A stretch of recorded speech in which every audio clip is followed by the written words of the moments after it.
नमस्कार दोस्तों, सबको यूट्यूब के फैमिली मेम्बर्स, मेरे दोस्तों को नमस्कार। एक छोटी कहानी मैं कहने लगा हूँ फिर आज, पर शुरुआत करने से पहले दुनिया का सबसे हसीन झूठ बताता हूँ। एक पिता कभी नहीं कहता कि मेरे पास पैसे नहीं है, और एक माँ कभी नहीं कहती कि मेरी तबीयत ठीक नहीं है। इस एक झूठ से सारी दुनिया जुड़ी हुई है। एक प्यार मोहब्बत का रिश्ता बना हुआ है जो माँ और बाप का है। एक बार एक बिजनेसमैन होता है, उसके पास बहुत पैसा होता है, बहुत पैसे वाला होता है, और उसका एक इकलौता लड़का होता है। उनकी पत्नी की डेथ हो जाती है और वही बिजनेसमैन उस लड़के को पढ़ाते हैं, उसको काबिल बनाते हैं। एक दिन लड़का अपने पिताजी से कहता है, पिताजी अपने जो मोहल्ले में, अपने शहर में जो बढ़िया कीमती कारों का शोरूम खुला है, मुझे उसकी एक कार चाहिए। तो उसके पिताजी कहते हैं, बेटा ऐसा है, अगर तू यूनिवर्सिटी में टॉप कर लेगा, कॉलेज में टॉप कर लेगा, तो ये कार मैं तेरे को दिलवा दूंगा। लड़का बहुत खुश होता है। लड़का जी जान से पढ़ाई करता है, और जिस दिन रिजल्ट आता है उस दिन वो पिताजी को कॉलेज से ही फ़ोन करता है। बोले, पिताजी मैंने कॉलेज में टॉप किया है, ठीक है, मैं दोस्तों के साथ मिठाई बांट के घर आ रहा हूँ, आपको अपना वादा याद है, तो आप शोरूम जाके मेरे लिए वो कार खरीद लो। पिताजी बहुत खुश होते हैं। बोले, ठीक है बेटा। वो लड़का 2-4 घंटे अपने यार दोस्तों के साथ सेलिब्रेशन करके सबका मुंह मीठा करा के मिठाई लेके घर आता है।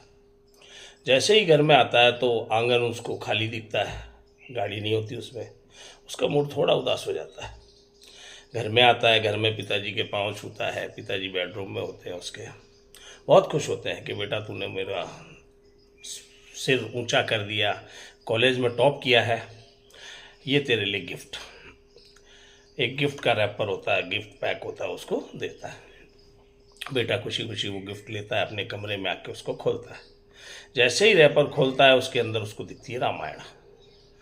उसकी सोच तो ये होती है, भाई पिताजी मुझे कार का गिफ्ट दे रहे हैं, कार की चाबी होगी, उसमें रामायण होती है। वो उस बुक को वहाँ रख देता है और बड़ा उदास हो जाता है कि पिताजी ने मेरे से झूठ बोला। अगर माँ जिंदा होती तो ज़रूर मेरे को कार दिलाने का प्रयास करती है, कार दिलवाती है। वो एक खत लिखता है पिताजी पे गुस्से में। बोले, पिताजी आपने अपना वादा पूरा नहीं किया, आप मेरे लिए एक कार नहीं खरीद सके, मैंने इतनी मेहनत करके कॉलेज में टॉप किया, अब मैं घर छोड़ के जा रहा हूँ और मेरा नंबर मैं चेंज कर रहा हूँ, मुझे ढूंढने की कोशिश मत करना, और मैं वो कार खरीद के ही घर आऊँगा, और मुझे मेरी माँ की बहुत याद आ रही है। और कागज़ लिख के और चला जाता है। दूसरे शहर में जाके अपनी मेहनत और प्रयास से अपना काम शुरू करता है। अपना छोटा मोटा स्किल जो भी उसमें होती है, बिजनेस शुरू करता है।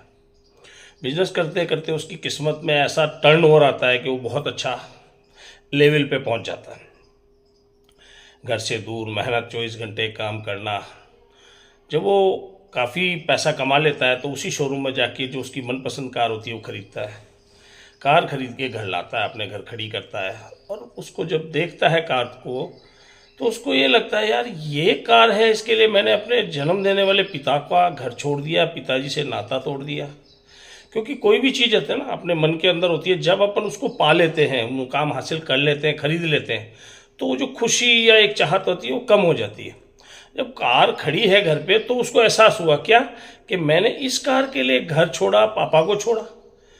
तो बड़ा दुख होता है। उसने हाथों हाथ फ़ोन मिलाता है घर पे, क्योंकि पापा का नंबर तो याद होता है, पापा का फ़ोन मिलाता है। तो घर पे नौकर उसका फ़ोन उठाता है, तो बताता है पिताजी से बात करनी है। बोले, छोटे मालिक 10 दिन पहले पिताजी का स्वर्गवास हो गया है, और वो बड़ा आपको याद करते थे, बहुत रोते थे, है ना। आपका कोई एड्रेस नहीं, कोई फ़ोन नंबर नहीं, कोई पता नहीं, आपको ढूंढें, आपको इत्तला दें तो कहाँ दें। डेथ होने से पहले भी पिताजी ने बहुत ढूंढा आपको, हमने भी बहुत प्रयास किया, रिश्तेदारों ने प्रयास किया, आप किसी के टच में नहीं थे। तो फिर वो लड़का घर आता है। घर आके जब देखता है उसके पापा के कमरे में उसकी पापा की तस्वीर पे फूल चढ़ा हुआ है, वो प्रणाम करता है, और वहीं वो रामायण पड़ी होती है जो गिफ्ट में से रैपर खोल के ही रामायण निकालता है। उस रामायण को हाथ में लेता है। जैसे ही पहला पन्ना खोलता है, उसमें एक चिट्ठी होती है। बोले, बेटा मैं तेरे से इतना खुश हूँ कि तूने अपनी शर्त पूरा करने के लिए पूरे कॉलेज में टॉप किया है, और तूने मेरी छाती को बहुत चौड़ा कर दिया, और बहुत मैं खुश हूँ। जैसे वो पढ़ता है उसकी आंखों में आंसू आते हैं और उसमें से एक लिफाफा गिरता है। वो उसको उठाता है, लिफाफे को खोलता है तो उसके अंदर कार की चाबी और बेटे के नाम का उस पर कैश का बिल। बोले बेटा ये गिफ्ट मैंने तेरे लिए ख़रीदा है और बिल भी तेरे नाम कटाया। उसको इतना रोना आता है, इतना पछताता है वो चीज़ के लिए कि मेरे पिताजी ने मतलब मेरे लिए सब कुछ करके रखा और मैंने केवल इसको पूरा खोला नहीं, रामायण को देखते अनमने मन से रख दिया। तो उस चिट्ठी में ये भी लिखा था कि मैं कार्ड तो तुझे दे रहा हूँ पर साथ में संस्कार दे रहा हूँ, इस रामायण को पढ़ के इसके सुविचार राम जी के अनुसरण करना, इसमें जो अच्छी बातें हैं वो तू जीवन में काम में लेना। इसलिए मैंने रामायण के अंदर ये चीज़ लिखी।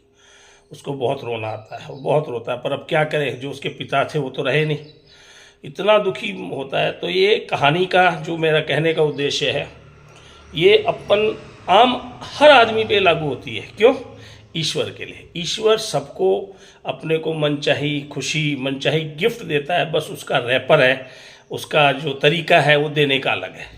अपन कई बार किसी में आस्था रखते हैं, भगवान से प्रार्थना करते हैं, भगवान ऐसा हो जाए तो मैं ऐसे कर दूंगा, मैं आपके लिए ऐसा कर दूँ। वो दे रहा है इनडायरेक्टली, रैपर उसका अलग है, गिफ्ट तो उसने आपके लिए सोच रखा है। आपको भविष्य में कहाँ जाना है, किस मुकाम पे जाना है, आपको क्या हासिल करना है, वो तो उसको पहले से तय है। पर उसका एक तरीका रैपिंग का अपन कई समझ नहीं पाते और उसका साथ छोड़ देते हैं, यार भगवान ने अपनी इच्छा पूरी नहीं की, अपन इनको नहीं मानेंगे। बट नहीं, बहुत बड़ी गलती इस कहानी से यही सीख लेनी है कि गिफ्ट का रैपर कुछ भी हो, अंदर गिफ्ट है, खोल के देखो उसको पूरा। अगर वो लड़का उस समय पूरा देख लेता, पहले पेज खोलते उसमें लेटर मिल जाता, फिर वो चाबी मिल जाती, क्यों वो घर छोड़ के जाता, ठीक है, उसके पिताजी भी क्यों दुखी होते। एक तरीका, ये एक छोटा सा उदाहरण है, ये मुझे बहुत अच्छा लगा। तो मैं चाहता था, कईयों के मेरे को फ़ोन आते हैं कि यार भैया आप बहुत अच्छा वीडियो बनाते हो, आपके विचार बहुत अच्छे हैं। विचार सबके अच्छे होते हैं, प्रस्तुत करने का मौका अब मिला है यूट्यूब के माध्यम से। और मैं ऐसे कितने को कह सकता हूँ, 4 को 5 को फ़ोन करके, कोई इतना ध्यान से सुनेगा नहीं। एक यूट्यूब मुझे ऐसा माध्यम लगा जिसमें मैंने चैनल निस्वार्थ भाव से, मेरे को ये नहीं कि इसमें इनकम करनी है या मेरे को इसे रॉयल्टी चाहिए, कुछ नहीं। एक ऐसा कि मैं इसकी इनकम से, साइड इनकम से, आज नहीं 2 साल बाद अगर मेरे पास ये आता है और मैं इस काबिल होता हूँ, मेरी जो भी इसकी इनकम है मैं उसको परमार्थ में खर्च करूँगा। जैसे स्ट्रीट डॉग होते हैं, उसके लिए मेरी बड़ी अच्छी सोच है कि मैं उनके लिए कुछ करूं, और आज भी मैं करता हूं, नहीं कहना चाहिए, बट मेरी ये है, मैंने इस चैनल को बनाने का, एंटरटेनमेंट और फनी चैनल मैंने बनाया है कि भाई मेरे को रिटायरमेंट के समय मेरा मन लगा रहे। ये चीज़ें मेरे मन में काफ़ी टाइम से थी, दबी भी, मैं कहना चाह रहा था, लोगों के सामने मिलना चाह रहा था, पर कोई जरिया नहीं था। इसलिए मैंने यूट्यूब चैनल पे काम करना शुरू किया है। आप लोगों का प्यार बहुत अच्छा मिलता है, इसीलिए धन्यवाद। अगली कहानी के साथ फिर हाजिर होऊंगा। नमस्कार।